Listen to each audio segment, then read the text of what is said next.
நள்ளிரவு வந்தது. அவளுக்கு பிறந்த நாள். வாழ்த்து சொல்லும் தொலைவில் அவள் இல்லை. கைபேசியும் அவளிடம் இல்லை. மனதினால் வாழ்த்து சொன்னால் அவளுக்கு சென்றடையுமோ?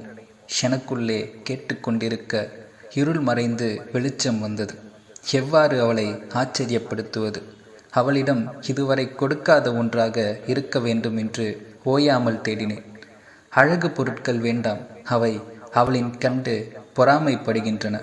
இனிமை பொருட்கள் வேண்டாம், அவை அவளின் இனிமையை பிடுங்கி விடுகின்றன. அன்பை விரும்பும் அவள் நகைகளை எவ்வாறு விரும்புவாள்?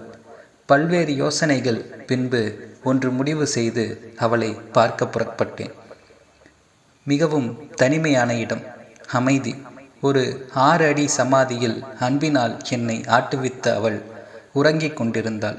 அவளுக்கு மிகவும் பிடித்த என் கவிதை ஒன்றை வாசித்துவிட்டு பூச்செண்டு ஒன்றை அவள் மீது வைத்துவிட்டு, என்னடி பரிசு பிடிச்சிருக்கா என்றேன். மேலிருந்து ஒரு மலர் என் மீது விழுந்து என்னை மகிழ்ச்சியில் ஆழ்த்தியது. ஆம், உண்மை காதல் மறைந்தாலும் மறையாது.